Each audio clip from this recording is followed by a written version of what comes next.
ಸ್ನೇಹಿತರೆ ನಮಸ್ಕಾರ. Big boss ಮನೆಯಲ್ಲಿ ಪ್ರೀತಿಗಳು ಹುಟ್ಟೋದು, ಪ್ರೀತಿಗಳು ಸಾಯೋದು ಹೊಸದು ಅಲ್ಲ, ಹಳೆಯದು ಅಲ್ಲ, ಅದು ಇಲ್ಲಿಗೆ ಮುಗಿಯೋದೂ ಕೂಡ ಇಲ್ಲ. ಪ್ರತಿ ಸೀಸನ್ನಲ್ಲೂ ಕೂಡ ಇಂತಹ ಪ್ರೀತಿಗಳು ಹುಡ್ತಾನೆ ಇರ್ತವೆ, ಸಾಯ್ತಾನೆ ಇರ್ತವೆ, ಅರಳ್ತಾನೆ ಇರ್ತವೆ, ಮುದುಡುತ್ತಾನೆ ಇರ್ತವೆ. ಕೆಲವು ಮದುವೆವರೆಗೆ ಹೋಗ್ತವೆ, ಕೆಲವು ಮದುವೆವರೆಗೆ ಹೋಗೋದಿಲ್ಲ.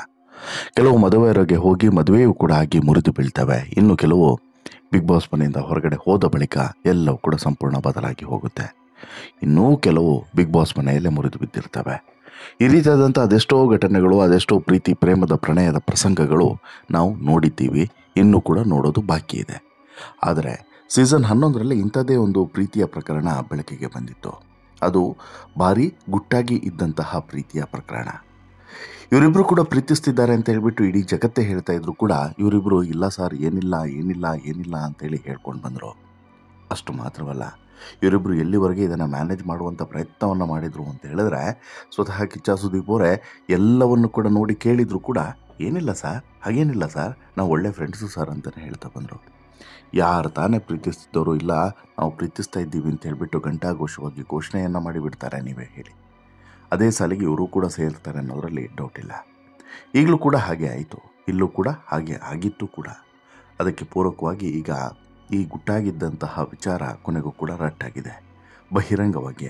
ಇಷ್ಟು ದಿನ ಕೇವಲ ಭವ್ಯ ಒಬ್ಬಳೇ ಇದ್ದಂಥ ಸಂದರ್ಭದಲ್ಲಿ ಹತ್ತಿರ ಹೋಗಿ ಐ ಲವ್ ಯು ಅಂತೇಳಿ ಹೇಳ್ತಿದ್ದಂತಹ ತ್ರಿವಿಕ್ರಮ್ ಇವತ್ತು ಮೊಟ್ಟ ಮೊದಲ ಬಾರಿಗೆ ಬಹಿರಂಗವಾಗಿಯೇ ಐ ಲವ್ ಯು ಪನ್ನಿ ಕುಟ್ಟಿ ಅಂತೇಳಿ ಪತ್ರದ ಮೂಲಕ ತನ್ನ ಭಾವನೆಯನ್ನು ವ್ಯಕ್ತಪಡಿಸಿದ್ದಾರೆ. ಇಂಡೈರೆಕ್ಟಾಗಿ ಪ್ರಪೋಸನ್ನು ಮಾಡಿದ್ದಾರೆ. ಇದಕ್ಕೆ ಭವ್ಯ ಕೊಟ್ಟಂಥ ಉತ್ತರ ಏನು, ಭವ್ಯ ತಂದೆ ವಿಶೇಷವಾಗಿ ಕೊಟ್ಟಂತಹ ಒಂದು ಉತ್ತರ ಏನು, ಭವ್ಯ ಮನೆಯಲ್ಲಿ ಇದಕ್ಕೆ ಏನಂತಾರೆ, ಇವೆಲ್ಲ ವಿಚಾರಗಳ ಬಗ್ಗೆ ಈಗ ಚರ್ಚೆ ಆಗ್ತಿದೆ. ಸೋಷಿಯಲ್ ಮೀಡಿಯಾದಲ್ಲಿ ಇದು ದೊಡ್ಡ ಚರ್ಚೆಯ ಕೇಂದ್ರ ಬಿಂದು ಆಗಿದೆ. ಕೊನೆಯಲ್ಲಿ ಇಷ್ಟು ದಿನದ ಜಗಳ, ಹೊಡೆದಾಟ, ಮುನಿಸು ಎಲ್ಲವೂ ಕೂಡ ಒಂದು ಕಡೆ, ಮತ್ತೊಂದು ಭಾಗದಲ್ಲಿ ಇವರ ನಡುವೆ ಬೆಳಗ್ಗೆ ಆದರೆ ವೈಮನಸ್ಸು ಸೃಷ್ಟಿಯಾಗ್ತಿತ್ತು, ರಾತ್ರಿ ಆದರೆ ಪ್ರೀತಿ ಹುಡ್ತಾ ಇತ್ತು. ಈ ಕಳ್ಳಾಟದ ಪ್ರೇಮದ ಆಟಕ್ಕೆ ಈಗ ಏನಂತ ಹೇಳ್ತಾರೆ ಇವರಿಬ್ಬರು ಅನ್ನುವಂಥ ಪ್ರಶ್ನೆ ಎಲ್ಲರಲ್ಲೂ ಕೂಡ ಕಾಡ್ತಿದೆ. ಅದನ್ನೇ ನೋಡ್ತಾ ಹೋಗೋಣ. ಅದಕ್ಕಿಂತ ಮುಂಚೆ ನೀವಿನ್ನೂ ಕೂಡ ನಮ್ಮ ಚಾನಲನ್ನು ಸಬ್ಸ್ಕ್ರೈಬ್ ಮಾಡಿಲ್ಲ ಅಂದರೆ ದಯವಿಟ್ಟು ಕೂಡಲೇ ಸಬ್ಸ್ಕ್ರೈಬ್ ಮಾಡಿ ಸ್ನೇಹಿತರೆ. ಭವ್ಯ ಗೌಡ ಹಾಗೂ ತ್ರಿವಿಕ್ರಮ್ ಮಧ್ಯೆ ಎಷ್ಟು ಗೆಳೆತನ ಇದೆ ಅನ್ನೋದು ಬಹುಶಃ ನಿಮ್ಮೆಲ್ರಿಗೂ ಕೂಡ ಗೊತ್ತಿರುವಂಥದ್ದು. ಅದು ಯಾವ ರೀತಿಯಲ್ಲಿ ಇದೆ ಅನ್ನೋದು ಕೂಡ ಗುಟ್ಟಾಗಿ ಉಳಿದಿರುವಂಥ ವಿಚಾರ ಏನಲ್ಲ. ಆದರೆ ಅದನ್ನು ವಿವರಿಸಿ ಹೇಳಬೇಕಾದಂಥ ಪರಿಸ್ಥಿತಿ ಇವತ್ತಿಗೆ ಬಂದಿದೆ ಅಂತ ಹೇಳಿದ್ರೆ, ಇವರು ಆಡುತ್ತಿದ್ದಂತಹ ಕಳ್ಳಾಟ. ಸಾಕಷ್ಟು ಸಲ ಇವರು ಕಳ್ಳಾಟವನ್ನು ಆಡ್ಕೊಂಡು ಬಂದಿದ್ದಾರೆ. ಇಲ್ಲ ಇಲ್ಲ ಇಲ್ಲ ಅಂತ ಹೇಳಿಬಿಟ್ಟು ಸುಳ್ಳನ್ನು ಹೇಳ್ಕೊಂಡು ಬಂದಿದ್ದಾರೆ. ಈ ಮೊದಲು ಭವ್ಯಗೆ ತ್ರಿವಿಕ್ರಮ್ ಅವರು ಪ್ರಪೋಸ್ ಕೂಡ ಮಾಡಿದರು. ಹೊರ ಹೋದ ಬಳಿಕ ಆ ಬಗ್ಗೆ ಯೋಚಿಸೋಣ ಅನ್ನುವಂಥ ಮಾತನ್ನು ಸ್ವತಃ ಭವ್ಯಗೌಡ ಅವರು ನೇರವಾಗಿ ತ್ರಿವಿಕ್ರಮ್ ಜೊತೆಗೆ ಹೇಳಿಕೊಂಡಿದ್ರು. ಈಗ ಭವ್ಯಗೌಡ ಅವರಿಗೆ ಪತ್ರ ಬರೆದು ತಮ್ಮ ಮನದಾಳದ ಮಾತನ್ನು ತ್ರಿವಿಕ್ರಮ್ ಅವರು ಹೇಳ್ಕೊಂಡಿದ್ದಾರೆ. ಜನವರಿ 22ನೇ ತಾರೀಕಿನ ಎಪಿಸೋಡ್ನಲ್ಲಿ ಇದು ಗಮನವನ್ನು ಸೆಳೆದಿತ್ತು. ಅಂದರೆ ಬುಧವಾರದ ಎಪಿಸೋಡ್ನಲ್ಲಿ ಇದು ಗಮನವನ್ನು ಸೆಳೆದಿತ್ತು. ಬಿಗ್ ಬಾಸ್ನಲ್ಲಿ ಚಟುವಟಿಕೆ ಒಂದನ್ನು ನೀಡಲಾಗಿತ್ತು. ಈ ಚಟುವಟಿಕೆಯ ಅನುಸಾರ ಬಿಗ್ ಬಾಸ್ನಲ್ಲಿ ಸ್ಪರ್ಧಿಗಳು ಎಲ್ಲ ಪತ್ರವನ್ನು ಬರೆದು ಒಳ್ಳೆಯ ಮಾತುಗಳನ್ನು ಹೇಳಬೇಕು. ಇದಕ್ಕಾಗಿ ರೆಸಾರ್ಟ್ ಮಾದರಿಯ ಸೆಟ್ ಕೂಡ ಹಾಕಿದರು. ಅಲ್ಲಿ ಊಟದ ವ್ಯವಸ್ಥೆಯನ್ನು ಕೂಡ ಮಾಡಲಾಗಿತ್ತು. ಈ ವೇಳೆ ಭವ್ಯ ಅವರಿಗೆ ತ್ರಿವಿಕ್ರಮ್ ಸುಂದರವಾದಂಥ ಒಂದು ಪತ್ರವನ್ನು ಬರೆದಿದ್ರು. ಅದರಲ್ಲಿ ತಮ್ಮ ಮನದಾಳದ ಮಾತುಗಳನ್ನು ಪದಗಳ ಮೂಲಕ ಪೋಣಿಸಿದ್ರು.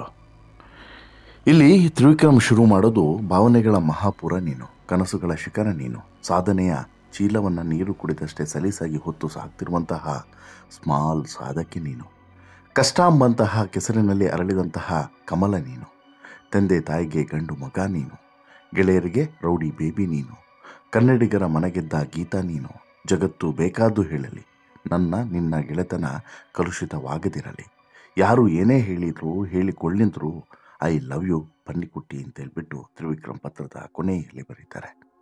ಈ ಪತ್ರವನ್ನು ನೋಡಿದಂಥ ಭವ್ಯ ಸಖತ್ ಖುಷಿ ಪಡ್ತಾರೆ. ಎಮೋಷ್ನಲ್ ಆಗಿ ಸಿಕ್ಕಾಪಟ್ಟೆ ಎಂಜಾಯ್ ಮಾಡ್ತಾರೆ. ಇಷ್ಟು ದಿನ ಎಲ್ಲಿದ್ರಿ ಅಂತ ಹೇಳ್ಬಿಟ್ಟು ನೇರವಾಗಿ ಕೇಳಿಯೇ ಬಿಡ್ತಾಳೆ. ಇದೆಲ್ಲ ಓಟ್ ಪಡೆಯಲು ಮಾಡಿದಂಥ ತಂತ್ರ ಅಂಥೇಳಿ ಹನುಮಂತಗೆ ಅನ್ನಿಸಿರಬಹುದು. ಇದಕ್ಕಾಗಿ ಏನು ಆಡ್ತೀರಿ ಆಟನ ಅಂಥೇಳಿ ಈ ಮಾತನ್ನು ಕೇಳಿ ಎಲ್ಲರೂ ಕೂಡ ನಕ್ಕೆ ಬಿಡ್ತಾರೆ. ಅಂದರೆ ಸ್ಪಷ್ಟವಾಗಿ ಇದು ಗೊತ್ತಾಯಿತು, ಇವೆಲ್ಲದೂ ಕೂಡ ಇವರು ಮಾಡ್ತಿರೋದು ಸ್ಪಷ್ಟವಾಗಿ ನಾಟಕ ಅನ್ನೋದನ್ನು ಹನುಮಂತ ತಕ್ಷಣಕ್ಕೆ ಅಲ್ಲೇ ಕೊಟ್ಟುಬಿಟ್ಟ. ಭವ್ಯಗೌಡಿಗೆ ಮೊದಲು ತ್ರಿವಿಕ್ರಮ್ ಅವರನ್ನು ನೋಡಿದಾಗ ಈ ವ್ಯಕ್ತಿ ಸಖತ್ ಒರಟ ಅಂತೇಳಿ ಅನಿಸಿತ್ತಂತೆ. ಆದರೆ ದಿನ ಕಳೆದಂತೆ ಅವರ ಜೊತೆ ಒಳ್ಳೆಯ ಬಾಂಡಿಂಗ್ ಬೆಳೀತಂತೆ. ನನ್ನ ಮಗಳಿಗೆ ಅಪ್ಪ ಆಗಿ ಅಮ್ಮ ಆಗಿ ನೀನು ಉಳಿದಿದ್ದೀಯಾ ಅಂತ ಹೇಳಿಬಿಟ್ಟು ಭವ್ಯ ಅವರ ಅಮ್ಮ ತ್ರಿವಿಕ್ರಮ್ಗೆ ಹೇಳಿದ್ರು ಕೂಡ. ಭವ್ಯ ಹಾಗೂ ತ್ರಿವಿಕ್ರಮ್ ಮಧ್ಯೆ ಈಗ ಒಳ್ಳೆಯ ಬಾಂಡಿಂಗ್ ಬೆಳೆದಿದೆ. ಇದು ಬಿಗ್ ಬಾಸ್ ಪೂರ್ಣಗೊಂಡ ಬಳಿಕವೂ ಕೂಡ ಮುಂದುವರಿಯುತ್ತಾ ಇಲ್ವಾ ಅನ್ನೋದು ಈಗಿರುವಂಥ ಪ್ರಶ್ನೆ. ಮೇಲ್ನೋಟಕ್ಕೆ ಇದು ಕೇವಲ ಬಿಗ್ ಬಾಸ್ಗಾಗಿ ನಡೀತಿರುವಂಥ ಪ್ರೇಮ ಪ್ರಕರಣ ಅನ್ನೋದನ್ನು ಬಾಯ್ಬಿಟ್ಟು ಹೇಳಬೇಕಾಗಿಲ್ಲ. ಬಟ್ ಆದರೆ ಬಹಿರಂಗವಾಗಿಯೇ ಐ ಲವ್ ಯು ಬನ್ನಿ ಕುಟ್ಟಿ ಅಂತೇಳಿ ಹೇಳಿರುವಂಥ ಉದ್ದೇಶ ಏನು ಅನ್ನೋದು ಈಗಿರುವಂಥ ಪ್ರಶ್ನೆ. ಇನ್ಫ್ಯಾಕ್ಟು ಭವ್ಯ ಮತ್ತು ತ್ರಿವಿಕ್ರಮ್ ಅವರು ಈ ಪ್ರೇಮದ ಬಲೆಯಲ್ಲಿ ಸಿಲುಕಿಕೊಂಡಿದ್ದಾರೆ ಅನ್ನೋದಕ್ಕೆ ಸಾಕಷ್ಟು ಉದಾಹರಣೆಗಳಿದ್ದಾವೆ. ಆದರೆ ಈಗ ಇರುವಂಥದ್ದು ಧರ್ಮ ಸಂಕಟದ ಸಂಗತಿ. ಏನು ಹೇಳ್ತೀನಿ ನೋಡಿ. ಈಗ ಭವ್ಯಗೆ ತ್ರಿವಿಕ್ರಮ್ ಬಹಿರಂಗವಾಗಿ ಪ್ರಪೋಸನ್ನು ಮಾಡಿದ್ದಾರೆ. ಈ ಹಿಂದೆ ಮದುವೆಯ ವಿಚಾರವನ್ನು ಕೂಡ ಇಂಡೈರೆಕ್ಟ್ಲಿ ಪ್ರಸ್ತಾಪವನ್ನು ಮಾಡಿದರು. ಹೊರಗಡೆ ಹೋದ್ಮೇಲೆ ನೋಡೋಣ ಅಂತೇಳ್ಬಿಟ್ಟು ಭವ್ಯ ಜಾರಿಕೊಂಡಿದ್ರು. ಇನ್ಫ್ಯಾಕ್ಟು ಭವ್ಯ ಮನೆಯಲ್ಲಿ ತ್ರಿವಿಕ್ರಮ್ಗೆ ಮದುವೆ ಮಾಡಿ ಕೊಡೋದು ಸುತರಾಮ್ ಇಷ್ಟ ಇಲ್ಲ. ಸ್ನೇಹಕ್ಕೆ ಓಕೆ, ಪ್ರಾಬ್ಲಮ್ ಇಲ್ಲ, ಆದರೆ ಲಿಮಿಟ್ ಕ್ರಾಸ್ ಮಾಡುವಂತಿಲ್ಲ. ಆದರೆ ಭವ್ಯ ಇದನ್ನು ಕೇಳುವಂಥ ಮನಸ್ಥಿತಿಯಲ್ಲಿ ಇದ್ದಾಳ? ನೋ ಡೌಟ್, ಇಲ್ಲವೇ ಇಲ್ಲ. ಮನೆಯವರನ್ನು ಮೀರಿ ಭವ್ಯ ಹೋಗಬಹುದು ಅಥವಾ ಹೋಗದೇನು ಇರಬಹುದು ಅನ್ನೋ ರೀತಿಯಲ್ಲಿ ನಾವು ಮಾತನಾಡೋಕ್ಕೆ ಸಾಧ್ಯವಿಲ್ಲ. ಎಮೋಷ್ನಲಿ ಮತ್ತು ಈ ಫ್ಯಾಮಿಲಿಯ ಬಾಂಡಿಂಗ್ ವಿಚಾರದಲ್ಲಿ ಭವ್ಯ ತುಂಬ ಸ್ಟ್ರಾಂಗ್ ಇದ್ದಾರೆ. ಸೊ ದಟ್ ಮನೆಯಲ್ಲಿ ಬೇಡ ಅಂತೇಳಿ ಏನಾದರೂ ಹಠಕಟ್ಟಿ ಕೂತ್ರೆ ತ್ರಿವಿಕ್ರಮ್ಗೆ ಸೋಡಾ ಚೀಟಿ ಕೊಡೋದ್ರಲ್ಲಿ ಡೌಟೇ ಇಲ್ಲ. ಹೀಗಾಗಿ ತ್ರಿವಿಕ್ರಮ್ ಇಲ್ಲಿ ಭವ್ಯಳನ್ನು ತುಂಬ ಸೀರಿಯಸ್ ಆಗಿ ಪ್ರೀತಿ ಮಾಡಿದರೆ ಮತ್ತೊಬ್ಬ ಭಗ್ನ ಪ್ರೇಮಿ ಬಿಗ್ ಬಾಸ್ನಲ್ಲಿ ಹುಟ್ಟಿಕೊಂಡಂತಾಗುತ್ತೆ. ಹಾಗೆ ನೋಡಿದ್ರೆ ತ್ರಿವಿಕ್ರಮ್ ಏನು ಭಾರಿ ಒಳ್ಳೆಯ ಸಾಚಾ ವ್ಯಕ್ತಿ ಅಂತಲೂ ಕೂಡ ಅಂದ್ಕೊಳ್ಬೇಡಿ. ತ್ರಿವಿಕ್ರಮ್ ಇಂತಹ ಆಟಗಾರ ಅನ್ನೋದನ್ನು ಸುದೀಪ್ 2-3 ಸಲ ಇಂಡೈರೆಕ್ಟ್ಲಿ ಹೇಳಿದ್ದಾರೆ. ತ್ರಿವಿಕ್ರಮ್ಗೆ ಇದು ಹೊಸದೂ ಕೂಡ ಅಲ್ಲ ಅನ್ನೋದನ್ನು ಕೂಡ ಸುದೀಪ್ ನೇರವಾಗಿ ಹೇಳಿದ್ದಾರೆ. ಭವ್ಯಗೆ ಎಚ್ಚರಿಕೆಯನ್ನು ಕೂಡ ಕೊಟ್ಟಿದ್ದಾರೆ. ಅದನ್ನು ಮೀರಿಯೂ ಕೂಡ ಭವ್ಯ ತ್ರಿವಿಕ್ರಮ್ ಹಿಂದೆ ಹೋಗ್ತಾನೆ ಬಂದಿದ್ದಾರೆ ಅನ್ನೋದರಲ್ಲಿ ಡೌಟೇ ಇಲ್ಲ. ಈಗ ಇರುವಂಥದ್ದು ಮತ್ತೊಂದು ವಿಚಾರದ ಬಗ್ಗೆ ಚರ್ಚೆ. ಅದೇ ಗುರೂಜಿಯವರು ಹೇಳಿದಂತಹ ವಿಚಾರ. ಬಹುಶಃ ನಿಮಗೆ ನೆನಪಿರ್ಬೋದು, ವಿದ್ಯಾಶಂಕರಾನಂದ ಸರಸ್ವತಿ ಗುರೂಜಿಯವರು ಇದೇ ಬಿಗ್ ಬಾಸ್ ಮನೆಯ ಒಳಗಡೆ ಬಂದು ಭವ್ಯ ಅವರಿಗೆ ಮೋಹ ಮತ್ತು ಪ್ರೀತಿಯ ವಿಚಾರವಾಗಿ ಹೇಳಿದರು. ಇದರಿಂದನೇ ನಿನಗೆ ಸಮಸ್ಯೆಗಳು ಹೆಚ್ಚಾಗ್ತವೆ, ಗೊಂದಲಗಳಲ್ಲಿ ಬಿದ್ದಿದ್ದೀಯಾ ನೀನು, ಇದು ನಿನ್ನ ಮನಸ್ಸಿಗೆ ಸಂಬಂಧಪಟ್ಟಂಥ ವಿಚಾರ, ನೀನು ಅದರಿಂದ ಹೊರಗಡೆ ಬರಲೇಬೇಕು, ನೀನು ಪ್ರೀತಿ ಮೋಹ ಮತ್ತೊಂದು ಇನ್ನೊಂದು ಅಂತ ಹೇಳ್ಬಿಟ್ಟು ಕೂತ್ಬಿಟ್ಟೆ ಅಂತ ಹೇಳಿದ್ರೆ ನಿನ್ನ ಬದುಕು ಮತ್ತೊಂದು ಹಂತಕ್ಕೆ ಹೋಗ್ತದೆ, ಡೋಲಾಯಮಾನ ಆಗುತ್ತೆ ಅನ್ನುವಂಥ ಮುನ್ನೆಚ್ಚರಿಕೆಯನ್ನು ಕೊಟ್ಟಿದ್ದಾರೆ. ಹೀಗಾಗಿ ಭವ್ಯಗೆ ಈಗ ಅಸಲಿ ಸಂಕಷ್ಟ ಶುರುವಾಗುವಂಥ ಸಾಧ್ಯತೆ ಇದೆ.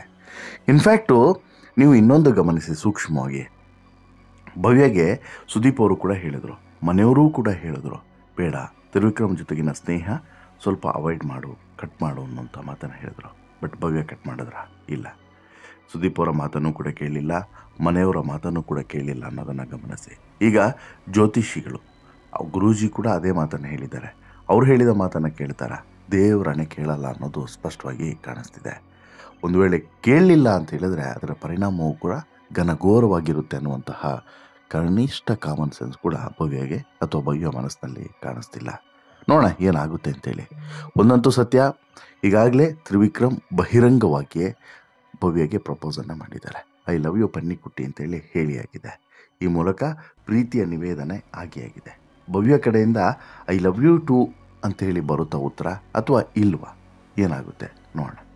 ಬಟ್ ಒಂದಂತೂ ಕ್ಲಿಯರ್ ಸ್ನೇಹಿತರೆ, ಈ ಹಂತದಲ್ಲಿ ಭವ್ಯ ಪ್ರೀತಿ ಒಪ್ಪಿಕೊಳ್ತಾರೆ ಅನ್ನೋದು ಸ್ಪಷ್ಟವಾಗಿ ಗೊತ್ತಾಗ್ತಿದೆ. ಬಟ್ ಒಪ್ಪಿಕೊಂಡ್ರೆ ಮುಂದೆ ಸಮಸ್ಯೆ ತಪ್ಪಿದ್ದಲ್ಲ ಅನ್ನೋದನ್ನು ಕೂಡ ಬರೆದಿಟ್ಟುಕೊಳ್ಳಲೇಬೇಕು.